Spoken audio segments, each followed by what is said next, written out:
Hey there, Alexander Baker of Reverie Astrology here to talk with you about some of the recent planetary weather, which has been dynamic to say the least. June flew by, as it so often does.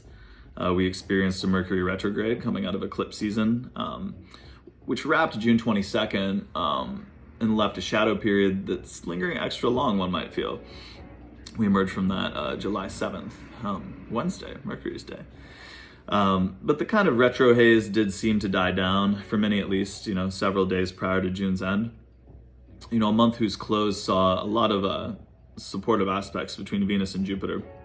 So there've been some really peaceful, pleasant days and some tough, kind of like stuck between a rock and a hard place kind of days, as per the opposition of Mars and Leo to Saturn and Aquarius that perfected July 1st. One moment it's, if you woke up, you're winning kind of thing. And, the next it's the massively deserved focal points of rampant racial inequality, ecological distress, and a sense of global priorities completely askew. Kind of like vibe of like, will they be recalibrated quickly enough? A big theme lately seems to be that action doesn't necessarily follow motivation. Motivation often follows action. There's science to support that. Just doing something rather than waiting for the inspiration to do it can put you in the psychic frame from which flows increased motivation and momentum towards the goal. First full-time job I ever had, cooking at Allegheny General Hospital. One of my coworkers was this super pleasant, ageless dude named Chester. And Chester had this like mythic kind of storybook smile. And he loved to say when presented with an obstacle or like a really, enormous like food run from the freezers, he'd say, "There's just nothing to it but to do it."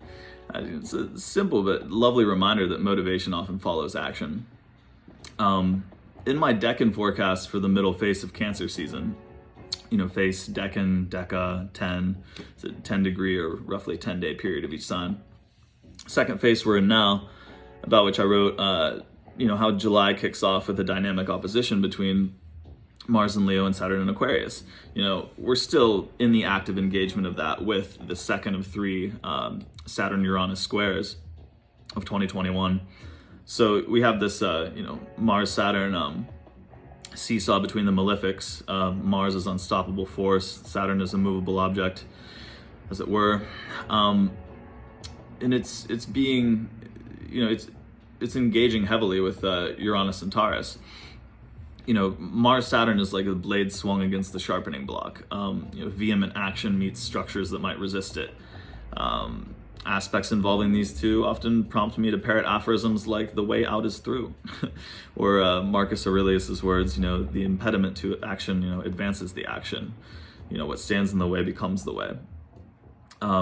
With Uranus and Taurus, we're with the Saturn-Uranus square, we're often, this year being invited to envision ways out of our stuckness that are forward-thinking, but also might include a return to roots. You might find yourself in a similar dynamic with your relationship to social media. You might find, that one of the biggest acts of revolution one can commit is, grabbing a book and reading under a tree. That's all very, Saturn and Aquarius square to Uranus and Taurus kind of stuff. I believe it was the astrologer Stephanie Warner who shared something, not necessarily of her own writing in this case, but it was pointing to like the revolution of Uranus and Taurus, a 7-year transit that I believe began around May of 2018 and about 7-year tenure in each sign is usually what Uranus does. Something Stephanie Warner shared mentioned the true revolution of Uranus and Taurus being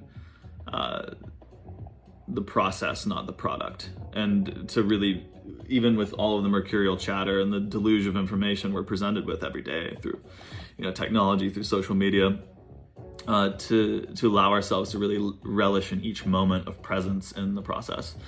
And there's a number of ways in which that's been said in other contexts throughout recent history. When it comes to, some really powerful manifestations of Mars and Leo opposite Saturn and Aquarius on the world stage, we have An example, after the ocean fire that erupted in the Gulf of Mexico, pipeline ruptured, the astrologer Ryan Butler observed, some peak Mars and Leo, fire, opposite Saturn and Aquarius, oil plus water, for your timeline today. Also, systems that need greater efficiency. Saturn's like the celestial skeleton, structure upholder, spaces between the notes, and like how we navigate around obstacles, really, or the obstacles we navigate around, rather. And while Saturn is at home in both Capricorn and Aquarius, in Aquarius there's a little bit more of a wall rattling quality. There's plenty of heavy Capricorn placements that aren't about censorship or upholding the old system for just any reason. But the yinness of Capricorn can sometimes be a little bit more game to like defeat things from the inside out, whereas like Aquarius's energy is a little bit more likely in certain contexts to just like rattle the walls, burn it all down, kind of thing. So yet another reminder of peak oil and just the looming ecological disasters that are often on our minds, hopefully often. The Olympic controversies, super talked about in the last few days. One catching perhaps the public's primary gaze, the Dallas-born sprinter Sha'Carri Richardson being barred from competition for 1 month after testing positive for cannabis, the use of which she says followed learning from a reporter, I believe, that her mother had died. And even along, surrounding that, just like dealing with the stress of qualifying for the Olympics, there's been public outrage over it, and even a lot of sympathy from other athletes and people within the who've trodden those roads within the elite athletic systems. So we have like bold athletic demonstrativeness, Mars and Leo, meets the rigid authoritarian, Saturn, surrounding rules and regulations that need some tearing down or updating, Aquarius. And it's interesting that a lot of these things we're talking about going on, in the public sphere have a bit more of that like yang, fixed yang signs, of Leo and Aquarius kind of vibe, heavy demonstrativeness, fire and air, it's not an axis that has as much to do with building foundation. There's been some of that, whether it's with buildings or planes, just the idea of like something that isn't being kept current, which is a very Aquarian concern. There's definitely you'll encounter people who try to shoot down these like correspondences of world events to the current astrology by saying it's confirmation bias. So there's always something going on like that, but it's usually somebody who isn't familiar with the language of astrology and is just looking for a cop out to like shoot down epistemologies that they don't participate in.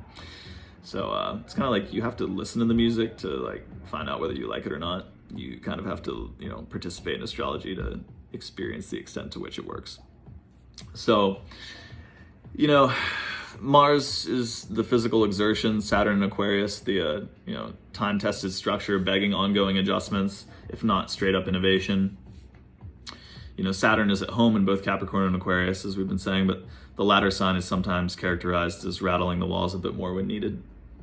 Although Henry Miller was not, a particularly pro-censorship Capricorn, but you get what I'm saying. Knocking down what no longer works and rebuilding with ingenuity, that also applies to our own personal identities. Not every tension between the red planet Mars and the gatekeeper Saturn calls for putting the full force of your personality into what you're doing.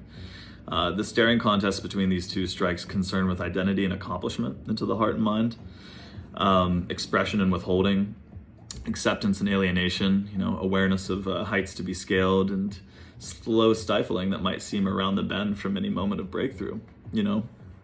I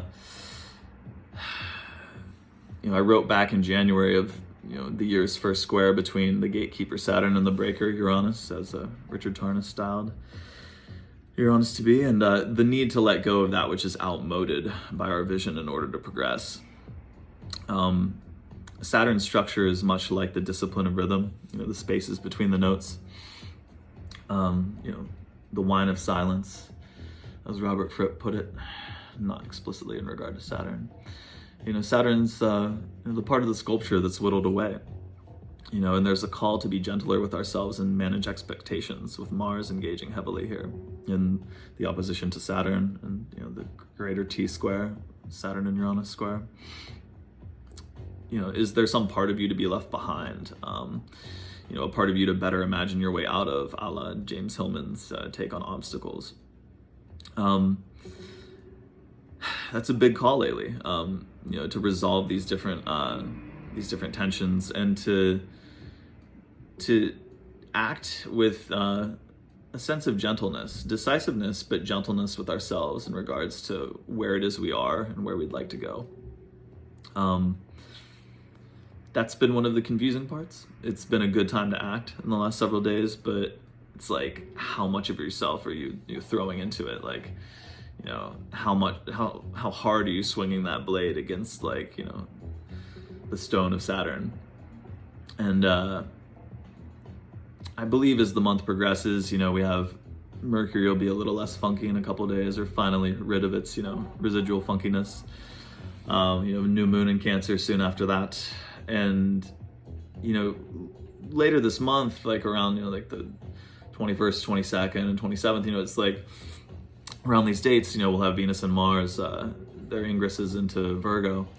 And while we're doing, you know, inner vision management, these first few weeks of July, I believe that some of the transits brought by the end of the month will help us really to find our footing, and like it'll kind of make our hands more nimble along the assembly of the different steps that kind of lead up the scaffolding of our dreams.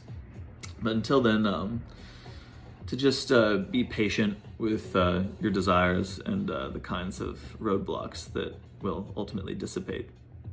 All right, that's all for now. Ciao.